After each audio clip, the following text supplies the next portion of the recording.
지금 10대와 20대이신 분들은 전혀 모르실 수도 있는데 제가 어렸을 때만 해도 우리나라는 영화와 애니메이션을 비롯한 일본의 문화를 정식으로 수입하는 게 극도로 제한되어 있었습니다.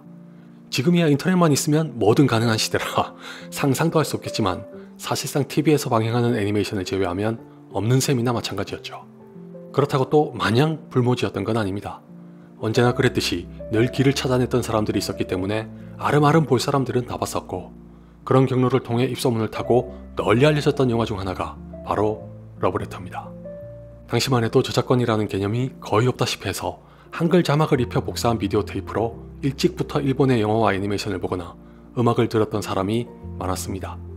이 시기에 대해서는 개인적으로 진짜 하고 싶은 얘기가 차고 넘치지만 여기서 다 풀 수 없다는 게 아쉽네요. 아무튼 저 역시 러브레터를 그렇게 접했다가 명불허전을 깨닫고 푹 빠졌었는데, 내년 1월 1일에 제작 30주년을 맞아 재개봉을 앞두고 있어 잠시 소개해드리려고 합니다. 워낙 유명한 영화이기도 하거니와 30년이란 긴 시간을 살아온 영화니 이러쿵저러쿵 따지는 건 제외하고 30주년 에디션에 대한 소개와 스포일러를 포함한 개인적인 소감 정도만 말씀드릴게요. 사실 전 예나 지금이나 멜로 영화에는 관심이 없는 편입니다. 어렸을 때부터 감성이란 게 부족한 놈이었던 건지 사랑이란 감정에는 도통 공감이 안 됐고 몰입이나 이입을 한다는 건 더더욱 불가능했습니다.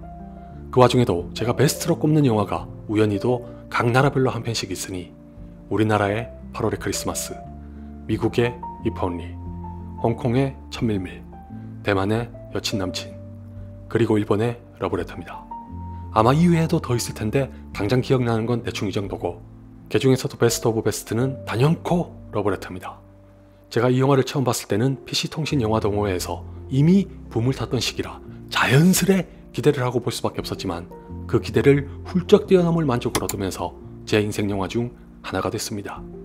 더군다나 저한테는 다양한 사연으로 가득한 영화라 남다른 애착을 가지만도 하죠. 그럼에도 불구하고 마침내 러브레터가 우리나라에서 정식으로 개봉한다는 소식을 들었을 때는 흥행 가능성에 대해 비관적이었습니다.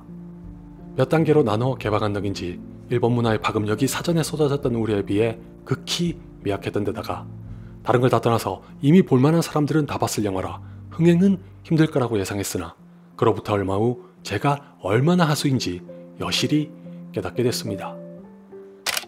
놀랍게도 러브레터는 애니메이션을 제외한 일본의 영화 중에서는 아직까지도 우리나라에서 흥행 1위를 지키고 있는 중입니다. 일본에서 제작된 지 30년, 우리나라에서 개봉한 지 26년을 맞이한 영화가 지금도 1위를 하는 건 두 가지를 시사합니다. 첫째, 흥행이라는 측면만 보면 일본의 영화는 우리나라에서 영 힘을 쓰지 못하고 있다. 둘째, 러브레터는 그렇게 열악한 시장에서 예외에 속할 정도로 대단한 인기를 얻었다. 아닌 게 아니라 곧 새해와 함께 다시 찾아오는 게 무려 9번째 재개봉인 것만 봐도 저를 포함해 여전히 러브레터를 사랑하는 사람들이 많다는 걸 알 수 있습니다.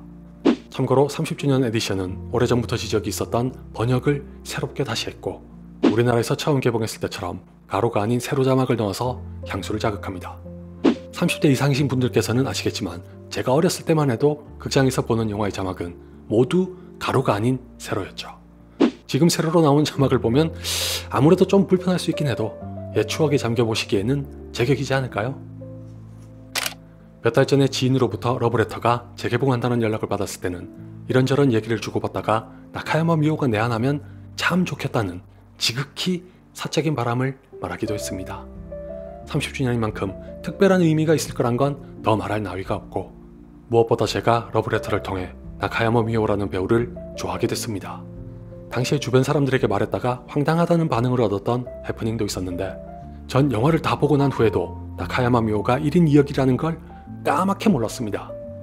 그냥 굉장히 닮은 배우들이라고만 생각했었지 맹세코 같은 배우가 다른 역할을 했다는 걸 전혀 눈치채지 못했습니다. 이 바람에 본의 아니게 생긴 추억도 있어서 만약 내한한다면 꼭 한번 보고 싶었지만 재개봉까지 채 1개월도 안 남은 시점에 불의의 사고로 황망하게 세상을 떠나 진심으로 유감입니다. 일본의 영화로는 우리나라에서 손가락에 꼽히는 영화라 만에 하나라도 실제로 재발함이 이루어졌다면 나카야마 미오 본인에게도 기쁘고 뜻깊은 자리가 됐을 텐데, 사카이 이즈미 이후로 죽기 전에 꼭 한번 보고 싶었던 사람에게 또 이런 비극이 발생해서 안타깝네요. 저는 몇 주 전에 30주년 에디션을 혼자 시사실에 앉아 미리 봤습니다. 러브레터를 다시 본 건 정말 오랜만이었는데 세로 자막으로 약간의 불편을 기꺼이 감수하면서 볼 가치는 충분하더군요. 솔직히 마지막으로 봤던 게 최소 5년 이상은 지났기 때문에 아직도 이 영화가 저한테 예전 같은 감성으로 다가올지 미지수였으나 다행히 여전히 너무 아름답고 아련하며 쓰라리게 다가왔습니다. 특히 필름의 질감이 묻은 영상과 어우러지는 레메디오스의 음악은 언제 들어도 걸작입니다. 겨울이 오면 절로 떠오르고 러브레터와는 당연히 때려야 뗄 수 없지만 결말에서 밝혀지는 비밀과 함께 흘러나오는 음악은 실로 몇 년 만에 제 가슴을 울릴 정도로 다시 듣고 봐도 너무 절묘하게 연출한 장면입니다. 한편으로는 첫사랑의 맑은 이미지만 남긴 결말이라고 할 수는 없다는 것도 알 수 있는데 후지 이츠키의 관점에서는 비록 가슴 아플지언정 한동안 잊고 있었던 풋풋한 시절의 추억을 되살렸다면 와타나베 히로코의 관점에서는 어쩌면 모르는 게 나았을 수도 있는 사실을 괜스레 알게 됐다고 후회할지도 모를 일입니다. 뭐 이건 러브레터를 보신 모든 분들이라면 저마다 다른 해석을 내놓을 수도 있긴 합니다. 누군가는 와타나베 히로코가 후지 이츠키의 대웅이었다는 걸로 받아들일 수도 있고 또 다른 누군가는 남자 후지 이츠키의 어머니가 하신 말씀 맞다나 부질없는 질투와 의심을 한 걸 수도 있겠죠. 라고 하기엔 두 명의 후지 이츠키가 우연인지 운명인지 모를 계기로 만나 사춘기 시절에 보여준 장면 하나하나가 그 나이 때에게서만 엿볼 수 있는 낭만을 너무 잘 담아내서 허투루 흘려보낼 수 없기도 합니다. 여러분 각자가 어떤 결론을 가지고 계시든 간에 사랑이란 게 원래 다 그렇지 않나요? 어지간히 쓰레기 같은 인간을 만난 게 아니고서야 아름다울 수만도 없고 아플 수만도 없어 늘 미묘하게 기억되는 게 사랑입니다. 그건 그렇고 전 이번에 러브레터를 보면서 사랑보다 죽음이 더 눈에 들어와서 새삼 나이를 먹었다는 게 느껴졌습니다. 러브레터를 처음 봤을 때도 이와이 슌지 감독에 대한 관심이 커져 다른 작품들을 찾아보고 좀 놀랐던 게 4월 이야기 같은 순박하고 청명한 영화도 있는 반면 뜻밖에도 상당히 어둡고 무거운 영화들도 꽤 있습니다.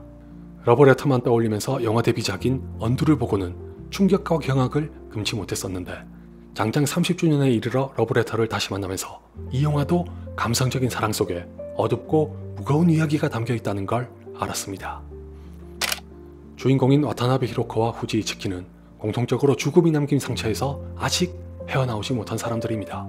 와타나베 히로코는 죽은 연인을 잊지 못해 이제 존재하지도 않는 집에 편지를 보내는 터무니없는 짓을 했고 후지 이츠키는 갑작스런 아버지의 죽음과 함께 남자 후지 이츠키에 대한 기억마저 봉인했습니다.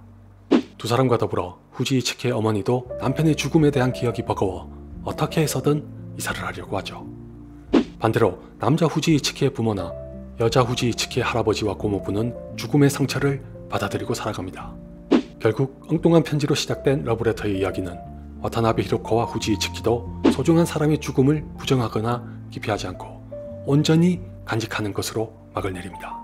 이 과정에서 한 사람은 그에 대한 추억을 조금씩 지워가고 다른 한 사람은 하나하나 떠올린다는 게 아이러니하지만 두 사람 다 죽음이 남긴 상처를 비로소 수용한 채 살아갈 수 있게 됐다는 것만큼은 동일합니다.